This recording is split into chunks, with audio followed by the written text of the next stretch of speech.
Manolotra ny fiarabana tompo klasy tompo vavy matanjaka dia matanjaka indray ny alizay eto Madagasikara amin'izao fotoana izao vokatr'izay ary dia ho mafy ny fitsokan-drivotra ny amin'ny tapany avaratra sy any amin'ny faritra atsimo andrefana. Toy izao manaraka izao kosa ny toetr'andro no vinavinaina ao amin'ny rapitsy fa 1 ny volana aogositra 2024. Saika hanorana malefaka ny morontsiraka atsinana Madagasikara manontolo fa hiatoato izany any amin'ny faritra Sava.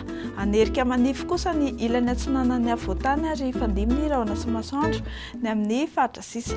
Ho amin'ny rapitsy tolakandro dia mbola hitoetra ny orana malefaka ny aty amin'ny faritra Sava sy Analanjorofo. Anerika manify ny faritra atsinanany Vadifavifitovinany atsimo atsinanana ary ny ilany atsinanan'ny faritry ny avoatany ary ifandimy kosa ny Rahona sy Masoandro ny amin'ny faritra sisa tsy voatonona teo. Ny maripana vao vinavina ao amin'ny rapitsy tontolo andro indray dia hisy fidinany kely raha noharina tamin'ny androany.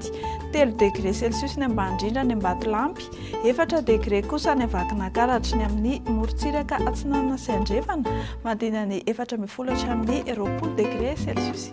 Ho amin'ny rapitsy tolakandro ny maripana ambony indrindra dia 30 degré hitantsika any Boeny any, 17 amin'ny 20 degré kosa ny aty amin'ny faritry ny avoatany. Ho an'ireo tanan-dehibe vitsivitsy indray raha ho any Paris ianao dia fantaro fa ifandimy ny Rahona sy Masoandro any. Ibalika be kosa Masoandro any Milandro any Esbourg Nairobi. Anorana tandrifin-drahona ny faritry Bangkok. Ho amin'ny nosy manodidina Madagasikara indray dia ibalika be hatrany ny Masoandro any Saint-Denis any.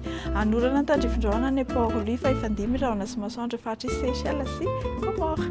Dia izay indray no azona rosantsika manome fotoananao amin'ny manaraka indray.